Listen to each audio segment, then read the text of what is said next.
Hello student, कैसे हो? उम्मीद करता हूँ कि आप बहुत अच्छे होंगे। क्लास 10th के मैथमेटिक्स में कुछ स्टूडेंट को प्रॉब्लम आ रही है, जिन्होंने मुझे भेजा है कि एक्सरसाइज ये जो 5.3 है, इसमें क्वेश्चन नंबर 3 में एक दो पार्ट है जो परेशान कर रहे हैं। चलो उसके सॉल्यूशन को जान लेते हैं कि भाई कैसे आपको सॉल्व करना है। और फिर मैं आपसे कहता हूँ कि अगर आपको कोई भी दिक्कत आ रही है तो आप कमेंट करके बताएं और ग्रुप पर छोड़े मैसेज कि सर ये वाला क्वेश्चन मुझसे नहीं हो रहा। तो अभी जो मेरे पास जो क्वेरी है, एक तो ये जो है इसका 4th पार्ट, 6 पार्ट और 8 पार्ट। चलो इनमें से हम कर लेते हैं। तो पहले सबसे पहले 4th पार्ट को देखते हैं। तो इसके 4th पार्ट का जो सॉल्यूशन है, पहले एक बार क्वेश्चन को पढ़ लेते हैं भैया, उससे और बेहतर समझ पाओगे आप। देखो 4th में क्या क्या है गिवन। इसमें ये दिया है कि आपका तीसरा टर्म जो है वो 15 है, A3 इज इक्वल टू 15, और सम ऑफ 10 टर्म, 10 टर्म का सम जो है वो 125 है, और वो D आपसे फाइंड करा रहा है, और A10 10वां टर्म फाइंड करा रहा है। तो देखो D फाइंड हो जाएगा, लेकिन उससे पहले A10 से पहले आपको A निकालना होगा, इसका A। ठीक है, चलो अब देख लेते हैं। तो ये जो जो कंडीशन दे रखी है उसी से ये इक्वेशन बनाएंगे और इसे सॉल्व करेंगे। तो यहाँ पर सीधा सीधा सॉल्यूशन को देखते हैं और मैं आपको कोशिश करता हूँ इसे समझाने की। देखो सबसे पहले A3 इजिकल टू 15 है। अब an का फार्मूला क्या होता है, आपको दिख रहा है स्क्रीन पर, an is equal to a plus N minus one into D. आपने n की जगह 3 लगा दिया, A3। ठीक है, A3 इजिकल टू कितना है, यहाँ ध्यान से देखो ये वाला पार्ट, ये वाली लाइन देखो ध्यान से। A3 is equal to A plus 3 minus one into D. तो कितना हो गया, A3 15 दे रखा है ऊपर, देखो ये रहा, तो यहाँ पर हमने 15 रख दिया। 15 is equal to A plus 2D। एक इक्वेशन तैयार हो गई, फर्स्ट इक्वेशन। अब Sn इज इक्वल टू देखो कितना होता है, यहाँ पर देखो Sn is equal to n by two 2A plus N minus one into D. ठीक है, अब यहाँ पर क्या है, S10 दे रखा है, देखो आपको ये रहा S10, तो S10 यहाँ पर रखा है। S10 is equal to 10 by two 2A plus N minus one into D. Okay, S10 कितना है 125, यहाँ पर देखो ये रहा 125, तो यहाँ पर आपने 125 रख दिया। अब देखो 125 is equal to 5 2A plus 9D। Okay, ये पहली वाली लाइन ऐसे करके जुगतू आ गई है।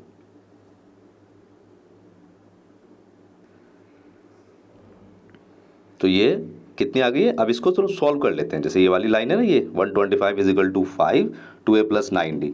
5 से डिवाइड कर दो दोनों साइड को, तो कितना आ जाएगा, 125 को जब 5 से डिवाइड करोगे तो 5 रह गया है, और इधर ये 5 से कट जाएगा, तो कितना रह जाएगा, बस केवल 2A प्लस 9D। ओके, ये इक्वेशन सेकंड हो गई आपकी, सेकंड इक्वेशन। ये फर्स्ट हो गई, ये सेकंड हो गई। अब आप ध्यान से देखो जरा इन दोनों इक्वेशन को। फर्स्ट इक्वेशन में क्या है, A plus 2D is equal to 15, और सेकंड इक्वेशन में क्या है, 2A plus 9D is equal to 15। अब ये आपका लीनियर इक्वेशन वाला कॉन्सेप्ट बन गया है। A और D की वैल्यू निकाल ली दोनों को सॉल्व करके, आप अपने हिसाब से इसे सॉल्व करके A और D की वैल्यू आ जाएगी, तो D तो आपका आंसर ही हो जाएगा। ओके, अब A आपके पास और आ गया है एक्स्ट्रा। ठीक है, अब उसके बाद आपको क्या फाइंड करना होगा, जैसा कि यहाँ पर आप जब सॉल्व करेंगे तो D की वैल्यू -1 और A की वैल्यू 17। ये आपका होमवर्क है, आप खुद करेंगे, इसे मत देखना। अब A आपका 17 आ गया, लेकिन वो कुछ और भी फाइंड करा रहा है। वो कह रहा है कि A10 बताओ कितना है।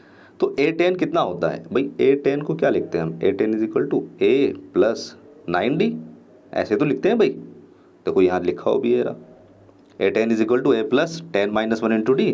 तो A10 is equal to 17 plus 9, और D कितना है हमारे पास -1, और A कितना है हमारे पास 17।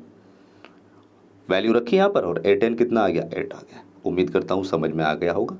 नहीं समझ में आया बताना मुझे फिर भी कमेंट करके। चलो 6 पर चलते हैं, एक बार 6 को पढ़ लेते हैं, जो इसका 6 पार्ट है।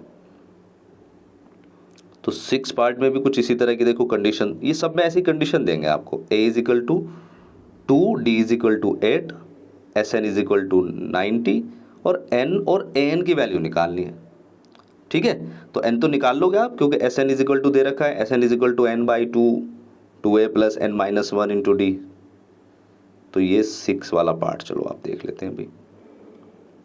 ये रहा देखो, A D Sn गिवन है, Sn का फॉर्मूला लगाया, ये रहा n by two 2A plus N minus one into D.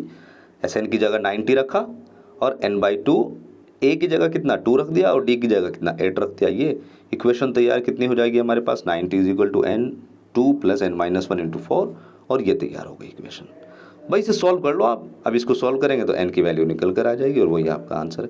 देखो अब ये क्या होगी, ये आपकी जैसे मल्टीप्लाई करोगे ना यहाँ पर n की, तो ये क्वाड्रेटिक इक्वेशन तैयार हो गई। उसमें घबराने की बात ही नहीं, आपने इससे पहला वाला चैप्टर क्वाड्रेटिक इक्वेशन का ही तो पढ़ा है। देखो ये तैयार हो गई। तो ये अब आपकी ये वाली जो है, देखो ये ध्यान से, 4n² minus 2n minus 90 quadratic equation तैयार हो गई। सॉल्व कर लेंगे इसके फैक्टर करके। अब इसके दो आंसर आ जाएंगे आपके, एक तो आ गया n=5 और एक आ गया n=−9/2। अब आप खुद सोचोगे कौन सा आंसर ले।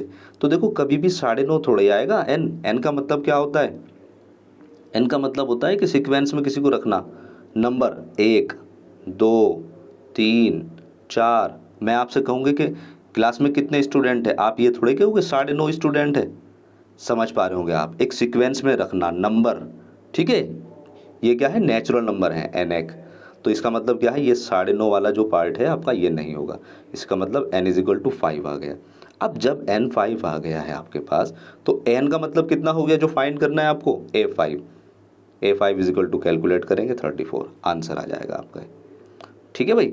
8 पर देखो, क्वेश्चन नंबर 8 में क्या दे रखा है, n=d= और sn=।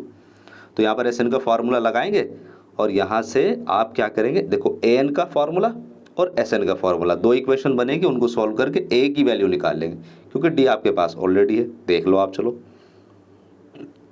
देखो an का तो ये रहा फार्मूला, सारी वैल्यू रखी, इक्वेशन ये तैयार हो जाएगी। जैसा आपने मैंने पहले बताया, फोर्थ वाला एक इक्वेशन तैयार। ऐसे ही sn का फार्मूला लगाओगे आप, ठीक है। अब sn का आप अपने हिसाब से लगाना फार्मूला। जैसे इन्होंने तो क्या है, n/2 a प्लस an, क्योंकि ये नंबर ऑफ टर्म जो है ना लास्ट, ये लास्ट मान रहे हैं कि लास्ट टर्म जो है ना उसका an होगा। याद है आपको, एक फार्मूला आपको ये बताया था मैंने, Sn=n/2 और ब्रैकेट में a प्लस l, ठीक है, अगर लास्ट टर्म गिवन होगी हमें। अब आप इन्होंने क्या करा, इन्होंने ये लास्ट वाला टर्म an मान लिया। कह सकते हैं ना कि भाई इसमें सबसे लास्ट की टर्म जो है ना वो क्या हो जाएगी हमारी, ये वाली है। देखो एक बार और समझाता हूँ मैं थोड़ा अच्छा करके, क्योंकि आप थोड़े से कंफ्यूज हो सकते हैं यहाँ पर, सर ये an क्यों मान रहे हैं हम लास्ट वाला। देखो मैंने माना कि ये a1, ये a2, ये a3, ऐसे करके सीक्वेंस बनेगी भाई, a4। थोड़ा सा एडजस्ट कर लेना, क्योंकि मैं स्क्रीन पर फिंगर चला रहा हूँ ना, तो ये उल्टी सीधी चल रही है। और यहाँ पर ये an होगा, और इसके बाद भी नंबर आ सकते हैं, लेकिन मैंने उसको काट के बस इतनी बना ली सीक्वेंस, और इसी को मैंने क्या बोल दिया, l बोल दिया। तो इट मीन्स ये वाला जो लास्ट वाला टर्म है ना, ये मेरे पास ये जो an है, ये मेरा क्या हो जाएगा, लास्ट वाला टर्म हो जाएगा। अब मैंने ऐसा क्यों करा, आप समझ पा रहे हो। तो क्योंकि ये वैल्यू मुझे गिवन है, an=4, इसलिए कर दिया। ओके। अब यहाँ पर आपके पास दो तरीके बन रहे हैं। आप चाहो तो, हाँ अगर आप चाहो, देखो ये वाला यहाँ से चाहे तो ये फार्मूला लगा लो, ये आसान पड़ेगा। ये आपको नहीं लग रहा सर हम इतना दिमाग नहीं लगाना हमें, तो आप n/2 और 2a प्लस है ना वो फार्मूला जो है वो आप अप्लाई करके यहाँ पर एक इक्वेशन तैयार कर लेंगे, ठीक है। या इसी को अप्लाई कर लो। जैसे यहाँ पर इसे सॉल्व करेंगे तो एक इक्वेशन और तैयार हो जाएगी आपकी, और वहाँ से आप n की वैल्यू, ये थोड़ी कैलकुलेशन आप देख लेना, n की वैल्यू कितनी आ जाएगी, n=7 और n=-2।